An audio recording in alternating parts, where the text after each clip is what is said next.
என் சபதம். பாகம் 3. பிக்ஷுவின் காதல்.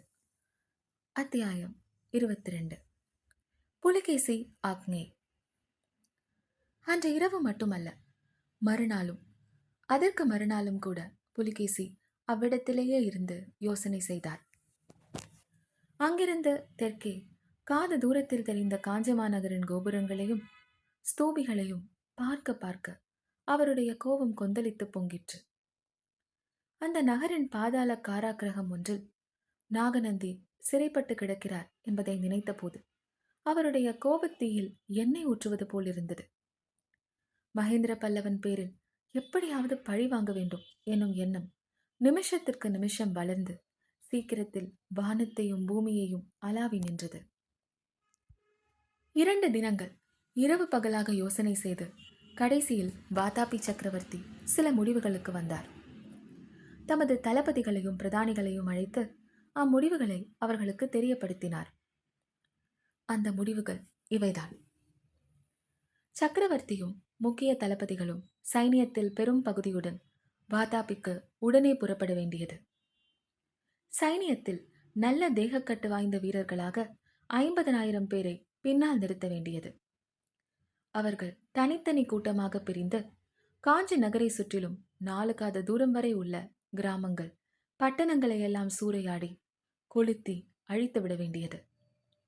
அந்தந்த கிராமங்களில் உள்ள யவ்வன ஸ்திரீகளை எல்லாம் சிறைப்பிடித்துக் கொண்டு வாலிபர்களை எல்லாம் கொன்று வயதானவர்களை எல்லாம் அங்கஹீனம் செய்து இன்னும் என்னென்ன விதமாகவெல்லாம் பழிவாங்கலாமோ அவ்விதமெல்லாம் செய்ய வேண்டியது. முக்கியமாக சிற்பங்கள், சிற்ப மண்டபங்கள் முதலியவற்றை கண்ட இடங்களிலெல்லாம் இடித்து தள்ள வேண்டியது. சிற்பிகளை கண்டால் ஒரு காலும் ஒரு கையும் வெட்டி போட்டு விட வேண்டியது. இப்படிப்பட்ட கொடூர பயங்கரமான கட்டளைகளை போட்டு அவற்றை நிறைவேற்றுவதற்கு தக்க பாத்திரங்களையும் நியமித்து ஏவிவிட்டு வாதாபி சக்கரவர்த்தி தமது சைனியத்தின் பெரும் பகுதியுடன் பிரயாணமானார் வாதாபிக்கு. மேற்கூறிய கொடூர கட்டளையை நிறைவேற்றுவதற்காக காஞ்சி நகரை சுற்றி கொண்டிருந்த வாதாபி வீரர் கூட்டம் ஒன்றைத்தான் ஆயனரும் சிவகாமியும் காட்டு வழியில் சந்தித்தார்கள். வராக கொடியை பார்த்து வாதாபி வீரர்கள் என்று தெரிந்து கொண்டதும் சிவகாமிக்கு தேகமெல்லாம் நடுங்கிற்று. உள்ளம் பதைத்தது. எதிர்பட்ட வாதாபி வீரர்கள் கிட்டத்தட்ட 100 பேர்தான். என்றாலும் சிவகாமியின் கண்களுக்கு 10,000 பேராக அவர்கள் காட்சியளித்தார்கள். ஆனால் ஆயனருக்கோ அந்த மாதிரி அச்ச உணர்ச்சி சிறிதும் ஏற்படவில்லை. அவருக்கு உற்சாகமே ஏற்பட்டு விட்டதாக முக மலர்ச்சியிலிருந்து தோன்றியது. முன்னால் நின்ற வீரனை பார்த்து, ஐயா, நீங்கள் வாதாபி வீரர்கள் தானே? உங்கள் மகாராஜா எங்கே இருக்கிறார் என்று கேட்டார். அந்த வீரனுடைய முகபாவத்தை பார்த்ததும் தமிழ் பாஷை அவர்களுக்கு தெரிந்திருக்காது என்பதை ஞாபகப்படுத்திக் கொண்டு அதே விஷயத்தை பிராகிருத மொழியில் கேட்டார். அந்த வாதாபி வீரனுக்கு அதுவும் விளங்காமல் அவன் பின்னால் வந்த படைத்தலைவனை திரும்பி பார்த்தான். இதற்குள் குதிரை மேல் வந்து கொண்டிருந்த படைத்தலைவன் முன்புறத்துக்கு வந்து சேர்ந்தான்.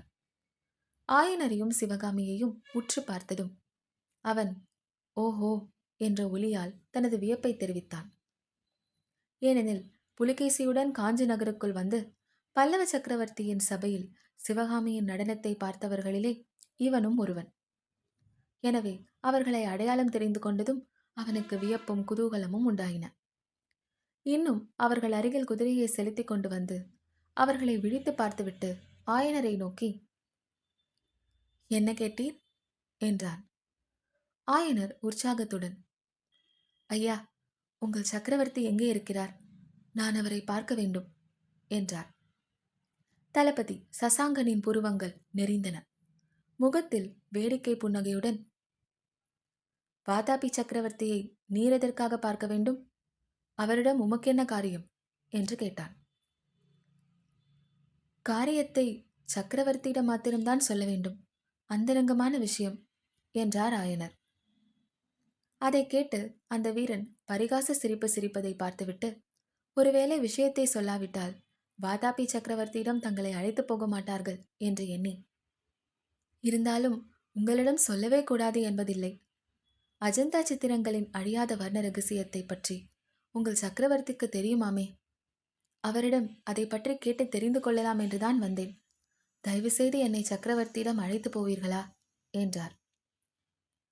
இதை கேட்டதும் தளபதி சசாங்கன் முன்னைவிட பலமாக சீறினான். பக்கத்தில் நின்ற வீரர்களை பார்த்து, ஏன் நிற்கிறீர்கள்? இவர்களுடைய கண்களை கட்டுங்கள் என்றான். ஆயனர் திடுக்கிட்ட குரலில், கண்களை கட்டுவதா? எதற்காக என்று வினவினார். அதற்கு குதிரை மேலிருந்த தளபதி சசாங்கன், உமக்கு அவசியம் தெரியத்தான் வேண்டுமோ? அப்படியென்றால் சொல்கிறேன். இந்த பல்லவ நாட்டில் உள்ள யவ்வன ஸ்திரீகளை எல்லாம் சிறைப்பிடித்துக் கொண்டு வரும்படி வாதாபி சக்கரவர்த்தி கட்டளையிட்டிருக்கிறார். அதோடு இந்த ராஜ்யத்தில் உள்ள சிற்பிகளை எல்லாம் ஒரு காலையும் ஒரு கையையும் வெட்டி போடும்படி ஆக்ஞாபித்திருக்கிறார். சாதாரண சிற்பிகளுக்கு தான் இந்த கட்டளை. நீரோ சிற்பிகளுக்கெல்லாம் குருவான மகா சிற்பியாயிற்றே. அதனால் உம்முடைய 2 கால்களையும் 2 கைகளையும் துணித்து விடப் போகிறேன். அதை இந்த பெண் பார்க்க வேண்டாம் என்றுதான் கண்ணை கட்ட சொன்னேன் என்றான். அம்பினால் அடிபட்ட குயிலின் கடைசி மரணக்குரலைப் போல வேதனை ததும்பிய ஒரு குரல் கீச் என்று கேட்டது. சிவகாமி தரையில் விழுந்து உயிரற்ற சவம் போல கிடந்தாள். சிவகாமிக்கு மறுபடியும் தன்னுணர்வு வந்தபோது தன் தலை இன்னும் சுழன்று கொண்டிருப்பதையும் தன் கால்கள் நடந்து கொண்டிருப்பதையும் இரு பக்கத்திலும் இருவர் தன் கைகளை கெட்டியாக பிடித்துக்கொண்டு நடத்தி வருவதையும் கண்டார். சிறிது சிறிதாக அவளுக்கு கட்டளை வந்து சற்று முன் நடந்த சம்பவங்களும் நினைவுக்கு வந்தன. பக்கத்தில் தன் தந்தை இல்லை என்பதை உணர்ந்தபோது அவளுடைய வாழ்நாளில் இதுவரை அனுபவித்திருக்காத இதய வேதனை உண்டாயிற்று. பிரமை பிடித்த நிலையில் பக்கத்தில் நின்ற வீரர்களால் உந்தப்பட்டு இன்னும் சில அடி தூரம் நடந்து சென்றபோது அருகில் கிடந்த காட்டுக்குள்ளிருந்து திடீரென்று ஒரு உருவம் வெளிப்பட்டதைக் கண்டாள். பார்த்த கணத்திலேயே அந்த உருவம் நாகநந்தி அடிகளின் உருவம்தான் என்பதும் தெரிந்துவிட்டது. உடனே ஆவேசம் வந்தவள் போல தன்னை பற்றியிருந்த வீரர்களின் கைகளிலிருந்து திமிரிக்கொண்டு விடுபட்டு நாகநந்தி அடிகளின் முன்னால் சிவகாமி பாய்ந்து சென்றாள். அவருடைய காலடியில் விழுந்து நமஸ்கரித்து, சுவாமி, தாங்கள்தான் கதி, காப்பாற்ற வேண்டும் என்று கதறினாள்.